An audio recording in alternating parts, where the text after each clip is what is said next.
Get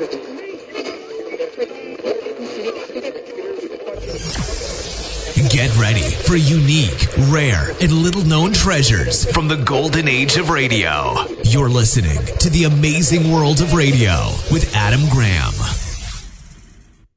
Welcome to The Amazing World of Radio. From Boise, Idaho, this is your host, Adam Graham. If you have a comment, email it to me, box13@greatdetectives.net. Follow us on Twitter at Radio Detectives and become one of our friends on Facebook, facebook.com/Radio Detectives.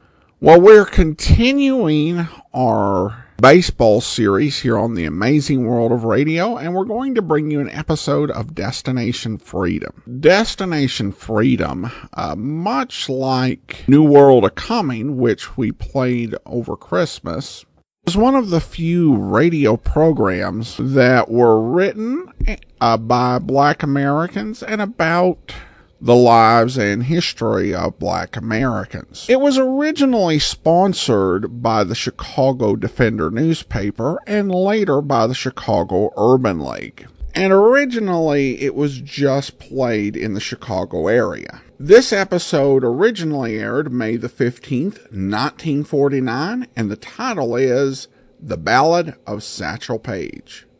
Destination Freedom.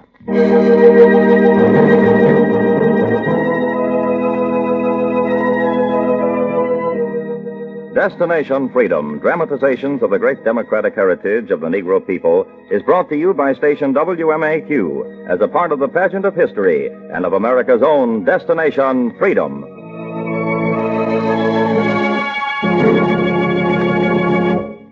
When the story of America's national sport is written, there has got to be in it one chapter from the fabulous career of the world champion Cleveland Indians pitching ace Satchel Paige. Today, Destination Freedom will play that chapter entitled The Ballad of Satchel Paige. Nobody knows when he first played on a baseball field. Some say he put out Caesar when old Julius tried to steal. Some say he learned about curves watching Antony's Cleopatra. But it ain't no truth in the story that Methuselah was his catcher. Oh, Satchel Paige, nobody dared to bother about his age, 'cause he was the best pitcher that the good Lord ever made. Case history of the legend starts this way. Mobile. A kid named Leroy Page roamed like a tumbleweed through the streets, pitched bricks at tin cans on back fences when he played hooky from Oakdale High back near the bay. Struck out scrawny kids in sandlot ball games, built a pitching arm and played against pro players who strayed down to the rough south side of town and sent them scurrying off with wild tales of a kid who had a baseball trained like a hawk. It could tear the heart out of home plate. Stood 6'3" in his stocking feet.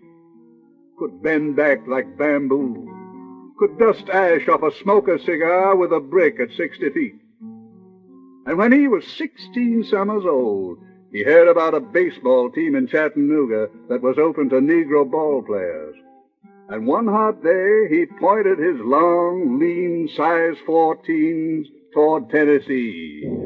And he went a-treading over Lookout Mountain, down toward the ballpark in the valley. Tales went a-spreading ahead of him. Over Lookout Mountain, his feet were a-treading, and ahead of his feet, the tales started spreading about a pitching man over 6 foot tall, who had learned how to throw the atomic ball. To Chattanooga town went Satchel the gangling. To Lookout Park was where he was a-angling. Now the baseball boss, whose name was Bailey, had heard their tales, and he argued daily with his coach Sam that they were not true. but the coach just grinned. There was something he knew, and he turned to Boss Bailey, about to say something sage, when over the mountain trod big Satchel Paige. They say that's the way, come down on that Chattanooga ballpark.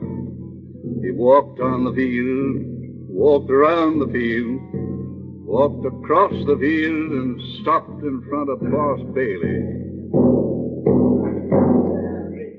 Hey, Coach. Yes, sir, Mr. Bailey. Who's this scarecrow? Oh, well, he comes from a little scrub team in Alabama. His name's Paige. He pitches. These hicks have more fair stories about ball players than the law allows. Don't know baseball from a sweet potato. Hey, you. Page is the name. Leroy Paige.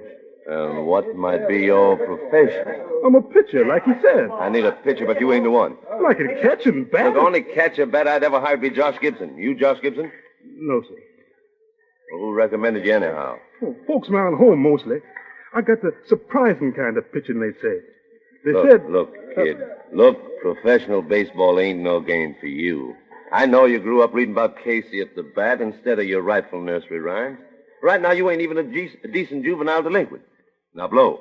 I'd sure like to help your team. Best way is to get a job on our rivals' team. Now, beat it. Just a minute, Mr. Bailey. Yeah? Well, I own a part of the stock in this team, too. What are you getting at? Well, they say this kid here can pitch.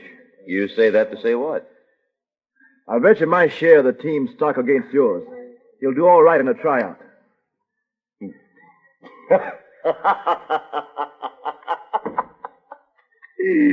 Oh, soft-hearted, soft-headed coach. If you take stock in tall tales, I shouldn't mind taking over your stock in the team. All right, Sage or Cage or whatever they call you. Grab a glove, go to the bullpen and warm up. Don't need no warming, mister. I stay hot. Oh, don't even know the physiology of the game. Well, see if you can find your way out on the mound. All right, sir. I'll do my best. Hey, Coach, tell all the players to knock off and stand around. I'm going to see that this hick gets his fill of baseball. Get me Hank. Sure, Chief. Hey, Hank. Hey, home run, Hank. The boss wants you. What's pitching, boss? That screwball on the mound there wants to give somebody batting practice. Oblige him, will you? I'll shoot line drives straight at his head, boss. No, you just play with him somewhat. Give the team a little relaxation. Sure, boss. I know just what he needs. Yeah, that hick needs a pitching good fit. Give it to him. Go give that hick a pitching good fit was that old boss man's cry. Knock that pitcher out of his box and I'll laugh until I die. The coach went down in the dugout and he dug up the team's best catchers. Then just for safety's first he measured Satch and got a stretcher. But not young Satch, no, he stood out on the mound with one arm on his hip and the other dangling down near the ground. And the ball players laughed like they had themselves a fit, while the catcher put on his guard and grabbed his catcher's mitt.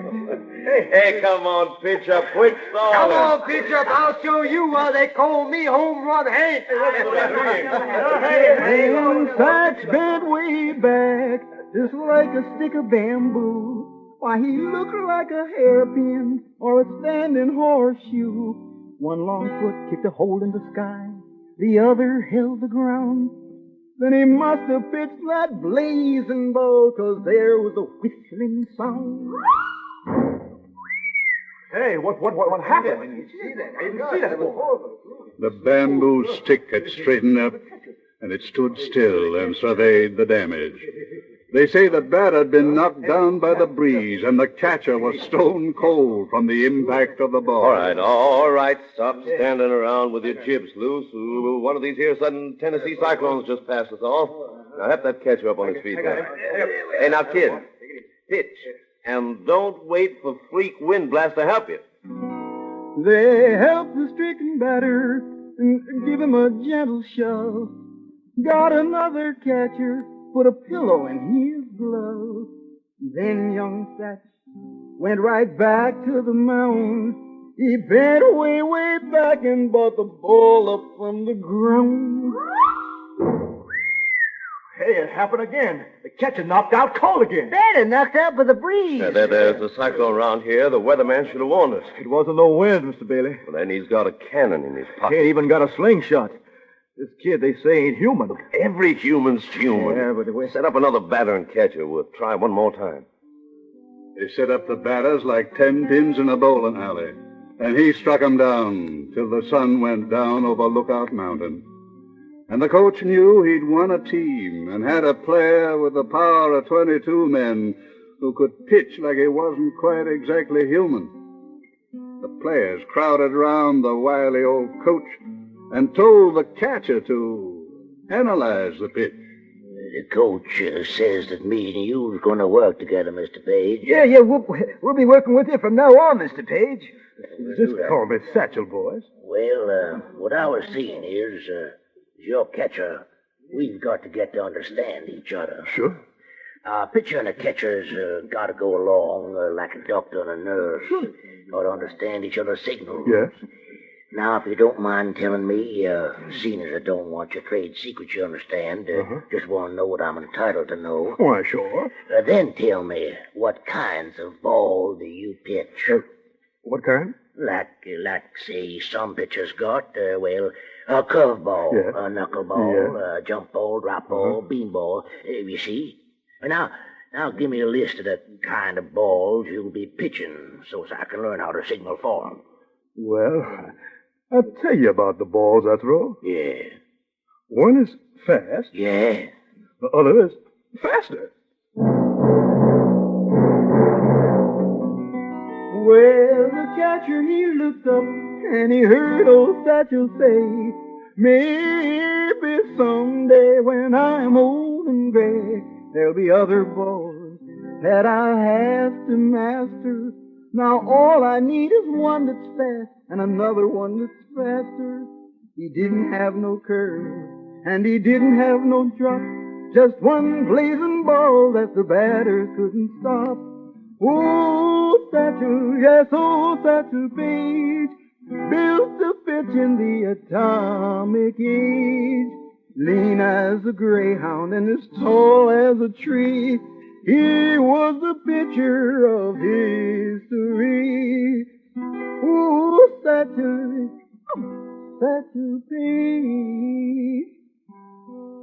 They say they put him on that Tennessee team, put a uniform on his back, nailed spikes onto his 14s, and sent him pitching round the Southern Circuit. Umpires in New Orleans, Memphis, Houston, Birmingham, Atlanta, Jackson, Tallahassee, Macon watched his blazing pitches and put out their reports. Strike three, batters out! Strike three, batters out! They say had them all singing the same tune, week in and week out, year in and year out. And they put up a poster that said, Satchel Paige is pitching here tonight. Batters beware, hitters hide. Batters beware, hitters hide. Batters beware. and people would come from miles around just to see him pitch. And he moved from team to team till he hit the town of Pittsburgh, and a guy named Gus Greenlee saw the gold dust dripping off his long, willowy right arm and called him in and asked him to sign a mighty odd contract. You pitch your arm off in that Southern Circuit, never get nowhere. I got a proposition. What's your pitch? On my team, the Pittsburgh Crawfords, lost the best batter in the country, Josh Gibson. Josh Gibson? Yeah, gone with the Homestead Grays. I need you because you pitch like he bats. Now, nobody ever seen you banged out of the box. The kind of rep you're building up, you'll draw $100,000 a year. Kind of like to meet this guy, Gibson. Yeah, my advice. When you see him at bat, let some other sucker pitch. Now, you've been winning 49 out of 50 games. That proves you ain't human. Once you meet Josh... I've never met a batter who couldn't strike out. Sooner or later. If I have anything to say about it, you'll never meet this one. Play it safe. Let's barnstorm right. He barnstormed all around the country with Josh Gibson on his mind. He went a mowing down batters like on an assembly line. He frisked the lineups of 40 teams in 40 days, pitched shutouts, and in one game struck out 23 men, wet because the other 4 fouled out. Then they say young Satch went into Chicago to play a hot series game, and his manager stopped him in the dugout. Satch. Yeah? The team we're playing's imported a special batter. Yeah? I hope I don't hurt his feelings by striking him out. I hope he don't hurt your reputation. That reputation's worth $100,000 a year to me. I can't afford to have it hurt. Me neither. That's why I strike him out. That special batter's Josh Gibson. I've been waiting for him a long time. They write songs about his hitting like they write songs about your pitching. You stay in the dugout. I'll put in a sub. I can't spoil your record. What about his? Yours is worth more. Look, I never ducked no batter. I ain't ducking this one. Let me loosen my arm up on this kind of hitter. I'll learn more. I ain't letting you pitch this game. It's either this game or no game. All right. Go to the slaughter, little lamb. He walked out on the field, headed toward the mound. Looked up in the bleachers, there was everyone in town. Why, the fans hung off the rafters, and the fans stood on the roof to see was Page or Gibson best. See the naked proof. Josh Gibson, he was good, and he swung a heavy bat. And when he hit that ball, oh child, it wasn't no loving pat. Old Satchel, he leaned back to give the folks a show, and then he straightened up and let his lightning go. Strike one! Oh, Josh adjusted his cap, and he let out a long, long sigh as he watched that well-trained ball go zooming by. Satch wound up again to deliver another blow. Then something happened that hadn't happened before. Josh hit the ball, and you could hear it sing, shout over the walls, just like it had some wings. Oh, Josh just went and crawled around the park, 'cause he knew they wouldn't find that ball till way, way after dark. They say the long shutout record of the Satchel stopped, and the manager, who'd never quite believed young Satch was human, called him aside and said, You ain't the phenomenon I've been advertising. How you explain it? Well, it just proves that I'm human. They say the next time he pitched to old Josh Gibson, it was in a park in Chicago. He let 3 men get on base just to get to Killer Gibson. When he came up to the plate, Satch called out to him, Hey, Josh! Hey, Satch! I'm striking you out with 3 straight balls. Ain't no man that's human can do that to me. The first one will be fast. Strike one! The next one's fast. Strike 2! This one's faster. Strike 3! Out! and bedlam broke out in the boxes like measles. The crowd threw so many straw hats out on the field, it took 20 attendants 2 hours to clear them away. 10 cops beat back the congratulators. 2 doctors fixed Satch's hand bones he'd broke through handshaking. And he went traveling on and pitched against the big league batters in all-star games. He caught Hack Wilson in Pasadena, struck him out 6 times straight. In Chicago, he sought out Babe Herman. The Babe never got to first base. Ted Williams swung out like a blind man in Brooklyn. He cut down Lloyd Wainer in Pittsburgh and struck out Joe DiMaggio in San Diego, dueled with Dizzy Dean up and down the West Coast, and took him 11 games out of 12. Picked out a kid named Bob Feller in Iowa, taught him every trick in the trade, and sent him up to the majors. And one pre-war year, Satchel knocked at the gates of the major leagues. But the scout shook a sad head. If you would have been with the Cubs, the Sox, the Senators, you could have won many a pennant for 'em. And some of them teams ain't seen no part of a pennant in years. But they still won't take you. People keep pushing against the Jim Crow door. It'll crack wide open one of these days. I hope you'll still be around. The scouts kept a coming, the scouts kept a scouting. Not a single one was doubting. Into the major leagues, old Satch would go. Once they got rid of that guy called Jim Crow. And he kept traveling the circuit of the Negro League. Played with the Baltimore Black Barons, the Cleveland Brown Bears, Nashville Elite Giants, and the Kansas City Monarchs. Got so good that touts followed him around the country and gave guarantees that sounded like fables. The great Satchel Paige is pitching inside this park, folks. I'll bet you 4-1 he's a guaranteed to strike out the first 3 batters. First 3? That's right. And he'd look back over his shoulder and see that the first inning was over, and the 3 batters had already swung out like rusty gates, and he'd call out. Oh, did I say the first 3 batters, folks? 5-1, Satchel guaranteed to strike out the first 6. The first 6.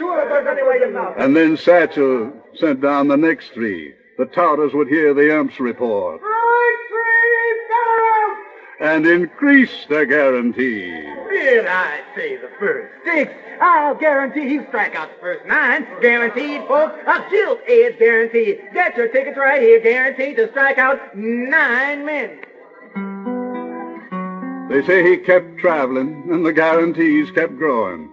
One season in Iowa, he struck out so many men, the outfielders were scared they'd be jailed for vagrancy, loitering round the ballparks with nothing to do. He pitched north in the summers, south in the winters, Latin America in the falls. He pitched all season, and his seasons lasted 12 months straight. And one winter season, on a ball field high in the hills of Mexico City, he was practicing some new pitches while his coach speculated. Changing your whole style of pitching, huh? Yeah. Think I'll ease up on my speedball. Throwing curves, drops, and a few foolers. Yeah? Curves like this. Only it won't curve. Looks all right to me. Funny, I didn't have no trouble curving it back in the States. Hey, watch your arm. You've been curving that ball for hours. Maybe it's the air. I ain't stopping till I get it to curve like a corkscrew. It was way up on the mountain high. He couldn't throw a curveball no matter how hard he tried. Satch woke up one Mexican morning, couldn't lift his arm to scratch his head. His trusty pitching arm seemed just like a piece of lead. All right, Doc. You've been studying my x-rays all day. Now, what's wrong with my arm? It is hard to explain. Can I pitch again? Never. Here's what has happened. Many American ball players make the same mistake. I'm no baseball expert, but, well... It's all right, Doc. Pitch it. Well, apparently, it takes a certain density of air to make a curveball curve. That is, the spin on the curveball sets up a counter-reaction in the air, which sometimes causes it to waver somewhat. Is that it? Keep on. Well, then, naturally, when the air is thin, as up in the Mexican mountains, a pitcher can throw his arm off trying to set up air reactions. Nothing will happen except it can ruin, dislocate the important parts of the body. In yours, an infection has set in. I advise, Senor Paige, rest. Plenty of rest. I can't get up on that mound again? If you do not want them to bury you under it, stay off it. Oh, hang up your glove. Forget the itch to pitch. If you don't want to be buried deep in a grave digger's ditch. Oh, Satchel listened, and he sat stone still. But he made up his mind to do the doctor's will. I'll go join the Monarchs down in Kansas City. I'll just be a coach, you know, and boys, that's a pity. For that'll be the end of me. Yes, that'll be the end of me. Of old Satchel Paige. They say batters come out of hiding from Houston to Honolulu and had a field day. They say pitchers from Pittsburgh to Panama went in mourning as Satch went coaching for the Monarchs. And for a long time, nobody could make his long, lean fingers touch a ball. Nobody except the boys he visited one day in a hospital ward in San Diego. They'd just come from Okinawa. They'd asked the government to send Satchel Paige round, and he came. They sent him to the soldiers to bring them good cheer.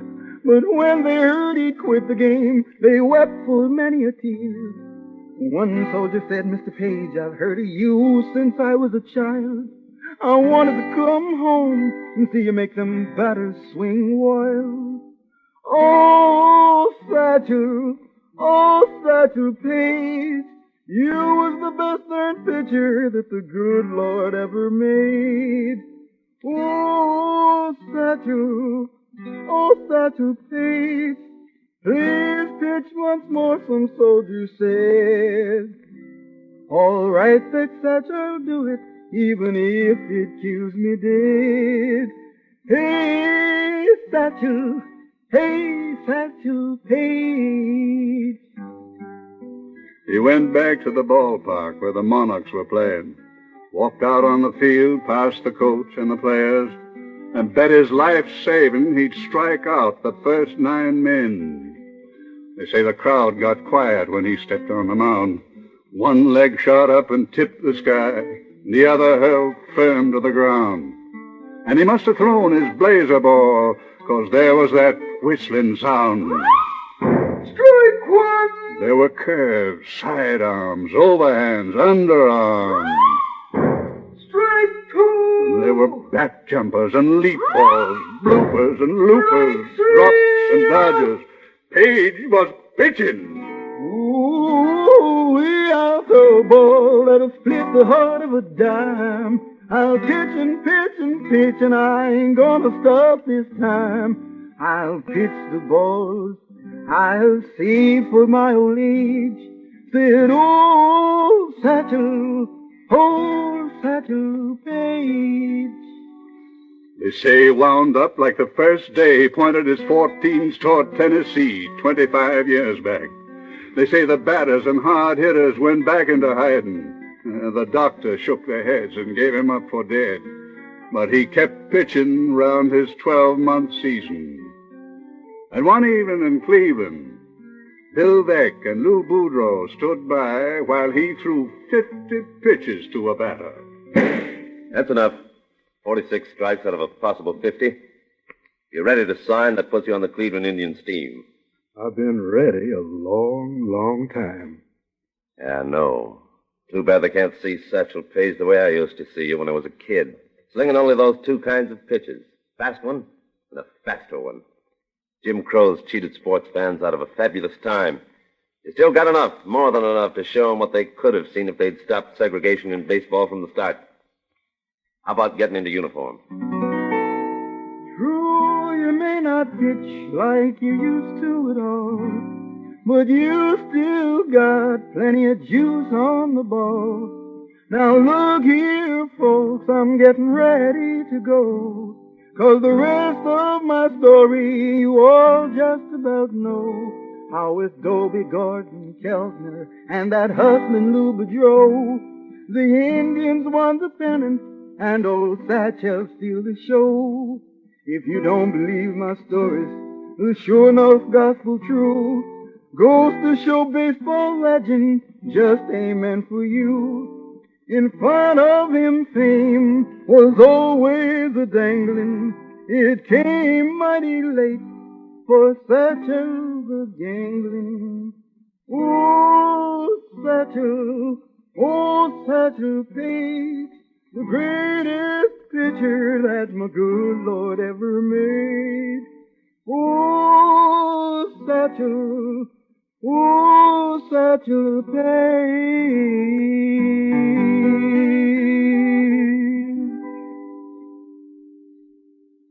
You have just heard Destination Freedom's dramatization of the story of the Cleveland Indians pitcher Satchel Paige. Destination Freedom is written by Richard Durham and produced under the direction of Homer Heck.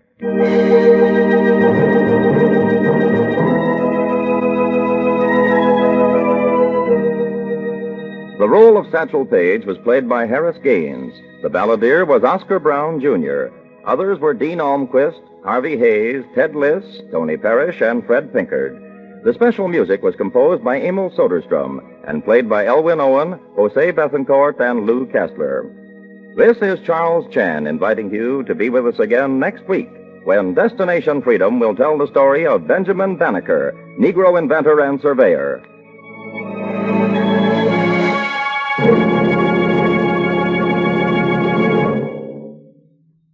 This is NBC, the national broadcasting company. Welcome back. When I went ahead and selected this episode to play, I did not know, I thought the use of the term ballad was figurative, but I really enjoyed the musical portion, the way it was played.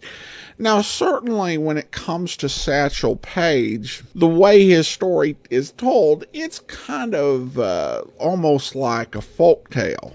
And really, he is one of those larger-than-life characters. It's also hard to nail down, exactly to pure numbers how good he was, due to the difficulties with the record-keeping in a lot of Negro League games. And the episode was definitely right about Paige's year-round baseball. So many of his wins and so many of the great innings he put up in his career were often done in minor leagues. Like there was some integrated baseball out in North Dakota, and Paige, pitched there.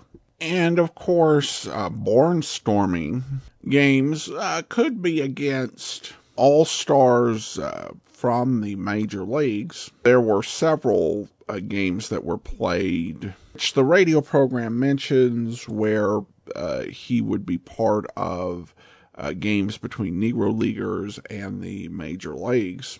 But there was also barnstorming where they would, come into town and play the local semi-pro team. What's really amazing about Paige is his longevity. He started playing pro ball, as best we can determine, in 1926. He was nearly every year until 1961. He was playing somewhere, and then he came back in 1965 at the age of 59 years old and pitched 3 scoreless innings for the Kansas City Royals, and then played some minor league ball in 1966. That idea of a 59-year-old pitcher being able to go out and pitch 3 innings against big leaguers and hold them scoreless is just, it's amazing. You take some of the most dominant pitchers of our generation, Roger Clemens, Greg Maddux, Randy Johnson, Tom Glavine, these guys, now up into their 50s. I don't think a single one of them could go out and pitch 3 innings against a major league club right now and hold them scoreless. Even a bad major league club. And he was still a very good pitcher even after he lost his best stuff. Because the injury in Mexico, while the details may be a little different, they were correct that he had an arm injury which really forced him to change the way he pitched. So he was a very different pitcher when he came to the majors in 1948. And even then, he had an incredible season for the Cleveland Indians as the oldest rookie in Major League history at the age of 42. There was even talk of naming him Rookie of the Year, but he was not feeling that particular idea, given that he had been playing baseball professionally since 1926. I do think the story is right that there was a major loss to baseball fans who didn't follow the Negro Leagues, that they never, got to see Paige at his absolute finest. And it's fascinating to think about what he might have done had he been pitching in the major leagues and earning the type of money that a star big game pitcher earns, and therefore not needing to take on as many games and innings for all of these, barnstorming tours and things of that sort. I think, though, you take a look at his major and minor league record, his longevity, and just the stories told by those who faced him and those who saw him in action. And I think you can say with a lot of confidence that he was one of the all-time greats, if not the greatest pitcher ever to play the game.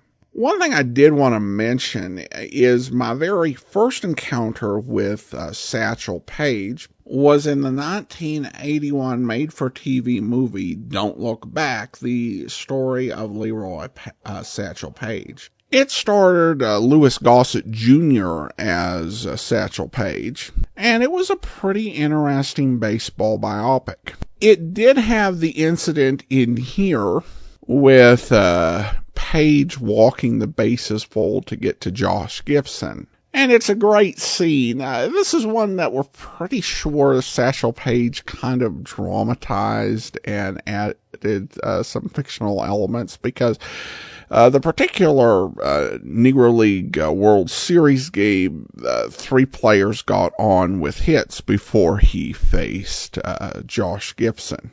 Because Paige did have an ego, but not enough that he would intentionally put himself up against Gibson, who was a superb hitter. I wish they had made a Ballad of Josh Gibson, although that one would end far less happily.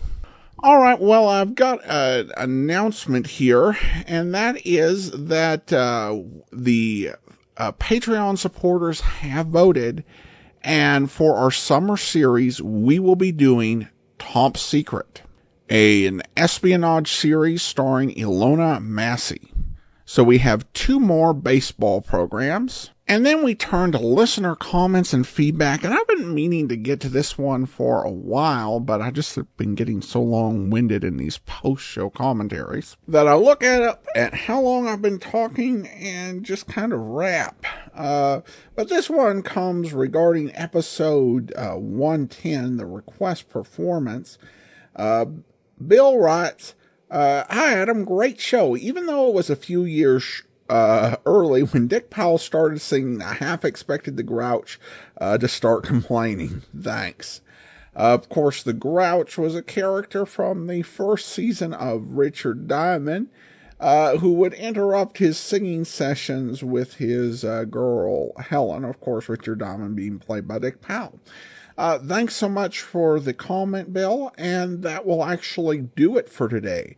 Join us back here next Wednesday for another great baseball episode from the amazing world of radio. In the meantime, send your comments to box13 at greatdetectives.net. From Boise, Idaho, this is your host, Adam Graham, signing off.